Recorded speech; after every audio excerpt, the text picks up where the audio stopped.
kuyog ni Ricardo sa pagpalambo sa maong kumpanya? Hello? Na-comment dire.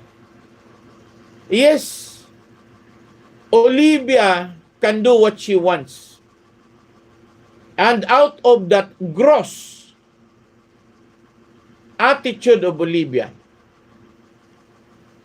she's very unminded that there's an end of life and what really matters is not what we bought, but what we built. Not what we got, but what we shared. Not our competence, but our character. Not our success, but our significance. Olivia should supposed to